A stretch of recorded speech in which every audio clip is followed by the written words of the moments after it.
Now Asauddin Owaisi, please. शुक्रिया chairman साहब, आपने मुझे बोलने का मौका दिया।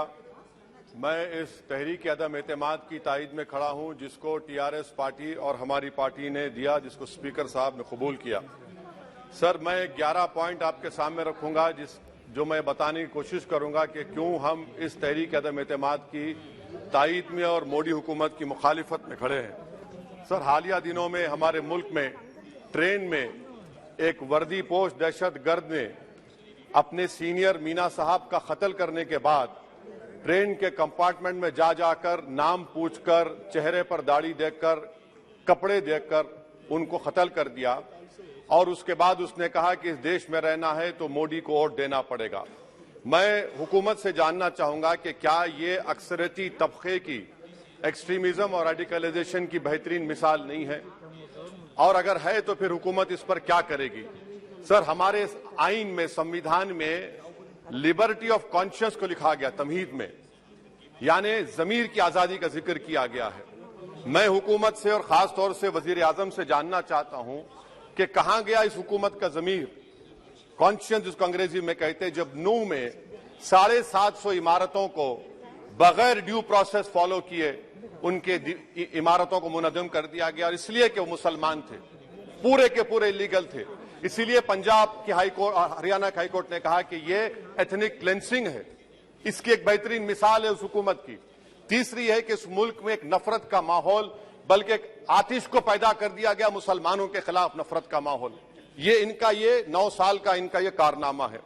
तीसरा सर, मणिपुर के ताल्लुक से कल बड़ा लंबा जवाब वजीर दाखिला ने दिया। सर, आसाम राइफल के ऊपर केस बुक हो जाता है, एफआईआर हो जाता है। क्या हो रहा है वहां पर? कहां गया आपका कॉन्शियस, कहां गया आपका जमीर, जब वहां की महिलाओं की अस्मत रेजी की जा रही है? और आप मुख्यमंत्री को नहीं हटाना चाहते इसलिए क्योंकि वो कोऑपरेट कर रहा है। सर, मैं हरियाणा और मणिपुर के वजीर आला के लिए किसी शायर ने अच्छा कहा था कि कुर्सी है तुम्हारा ये जनाजा तो नहीं, कुछ कर नहीं सकते तो उतर क्यों नहीं जाते। आखिर कहां गया? उन ताबूतों में खो गया कि आपका कॉन्शियस, आपका जमीर, जहां पर 50,000 लोग बेघर हो गए, यानी 6 लाख हथियारों को लूटा जा रहा है। आखिर कौन सा आप इंचार्ज वहां पर हैं? सर, 14 पॉइंट हिजाब को एक मसला बना दिया गया और मुस्लिम बच्चों को तालीम से महरूम कर दिया गया। क्या ये आपका लिबर्टी ऑफ कॉन्शियंस है? कहां गया आपका जमीर? सर, अभी आपने फाइनेंस मिनिस्टर साहबा ने कहा, यहां पर डीएमके के मोहतरमा कनीमोजी ने महाभारत के द्रौपदी का जिक्र किया। मैं ये पूछना चाहता हूं, बिल्किस बानो इस देश की बेटी है या नहीं? जिस बिल्किस बानो को 11 लोगों ने रेप किया, प्रेग्नेंट थी, उसकी मां का रेप किया, उसकी बेटी को कत्ल कर दिया, उसकी मां का कत्ल कर दिया, आपने कातिलों को रिहा कर दिया। ये आपका कॉन्शियंस है? ये आपका कॉन्शियंस है? आप तो मेजोरिटेरियन पॉलिटिक्स को फरोग दे रहे हैं। सर, आज चाइना के ऊपर कोई नहीं बोलते हैं। प्रधानमंत्री मोदी ने उस वक्त 2013 में जब प्रधानमंत्री नहीं थे कहा था कि समस्या बॉर्डर पर नहीं, दिल्ली में है। अगर हम अपनी जमीन पर हैं तो डिसएंगेजमेंट क्यों कर रहे हैं? क्या आज चीन हमारी जमीन पर नहीं बैठा है? क्या आज चीन से आप बातचीत कर रहे हैं? आप डिसएंगेजमेंट कर दिए। बताइए डी एस्केलेशन, डी इंडक्शन कब होगा?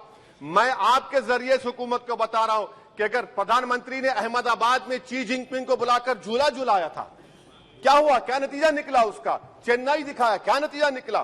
सर, इसलिए चीन पर बोलिए, चीन को उखाड़ कर फेंकिए। सर, और एक पॉइंट जिस पर मैं मुखालिफ तायद में खड़ा हूं, हाई इन्फ्लेशन है इस मुल्क में, हाई अनएम्प्लॉयमेंट है, स्टैग्नेटिंग कंजम्पशन है। इसकी वजह से महिलाओं में हाई एनीमिया लीड कर रहा है। ये हुकूमत इसकी जिम्मेदार है।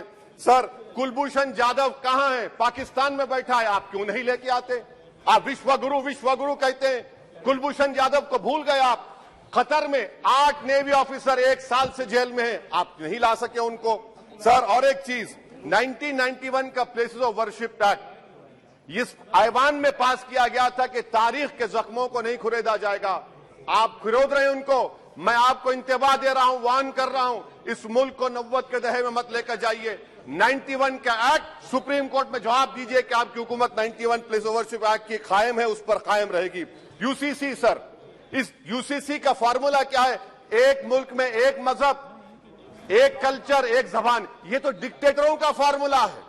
भारत एक गुलदस्ता है, भारत एक मोजाइक है। यहाँ पर बेशुमार जबानें, बेशुमार मज़ाहिब बोले जाते हैं और हिंदू अनडिवाइडेड फैमिली में sir I am concluding 8 crore 75 Hindu खानदानों को 3,800 करोड़ डिडक्शन मिला।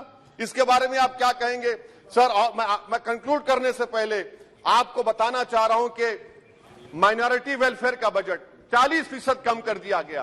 पढ़ो प्रदेश, प्री मैट्रिक स्कॉलरशिप कम कर दी गई, मौलाना आजाद फाउंडेशन खत्म कर दिया गया फेलोशिप, और इसकी वजह से 1,80,000 मुसलमान हायर एजुकेशन में गायब हो चुके हैं। सर मैं इख्तिताम में कह रहा हूं कि पसमानदा मुसलमान से प्रधानमंत्री को बड़ी मोहब्बत है। ये कौन सी आपकी मोहब्बत है पसमानदा, जो आपका एक मुसलमान मिनिस्टर नहीं है वहां पर? इखलाक से लेकर पीलू खान से लेकर अफान अंसारी से लेकर लुकमान अंसारी, मॉब लिंचिंग पूरे पसमानदा मुसलमान की होती है। पावरलूम बंद है, अंसारियों के कुरैश बरादरी का कारोबार बंद किया जाता है। स्पीकर सर, मैं कंक्लूजन में अभी कल हमारे होम मिनिस्टर ने कहा था क्विट इंडिया। अगर इनको मालूम हो जाए कि क्विट इंडिया का नारा एक मुसलमान ने दिया था तो वो भी नहीं बोलेंगे, वो नहीं मालूम था उनको। उसका मैं कंक्लूड कर रहा हूं, उसका नाम यूसुफ मेहर अली था सर। यूसुफ मेहर अली ने क्विट इंडिया का नारा बनाया, जिसको महात्मा गांधी ने सारे देश में एक पैगाम किया। मैं कंक्लूड कर रहा हूं सर, इस देश में अगर आज क्विट इंडिया करना है तो कहना पड़ेगा चाइना क्विट इंडिया। जो गौ रक्षक है जिसका नाम मोनू है, वो आपके लिए मोनू डार्लिंग बन गया है, उसको कहिए क्विट इंडिया। सर जो लोग तुष्टीकरण की राजनीति आप कर रहे हैं, आप हिंदू अक्सरियती लोगों में हथियार बांट रहे हैं, ये आप देश के लिए खतरा पैदा कर रहे हैं। तो सर आई एम कंक्लूडिंग, इसीलिए हम आपसे अपील कर रहे हैं कि हुकूमत से कह रहे हैं कि आप जो सियासत कर रहे हैं इससे नुकसान देश को होगा। प्रधानमंत्री जब खड़े होकर जवाब देंगे, हम उनसे पूछना चाह रहे हैं, पॉइंटेड क्वेश्चन है, क्या देश बड़ा है या हिंदुत्व गोलवालकर की आइडियोलॉजी बड़ी है? मैं इस तहरीक अदम एतमाद की तायद में खड़ा हूं और हुकूमत की मुखालिफत में। सर एक आधा मिनट सर, दो लोग, दो महाज है इस मुल्क में, एक चौकीदार है, एक दुकानदार है। एक चौकीदार है, एक दुकानदार है। जब जुल्म हम पे होता कोई मुंह नहीं खोलते। यूएपीए का कानून अमित शाह ने लाया, इन दुकानदारों ने तायद की। आज उस यूएपीए का कानून में 83 साल का बुढ़ा सिपर खत्म करो, सिपर नहीं होने के से मर गया। आखिर कब तक दुकानदार और चौकीदार हमारी लाशों पर सियासत? सर हम कंक्लूडिंग, कब तक सियासत करेंगे? अगर आप जुल्म के खिलाफ आवाज नहीं उठाएंगे तो आपकी दुकानदारी नहीं चलेगी, चौकीदार को बदलेंगे, तीसरा महाज करेगा। शुक्रिया सर।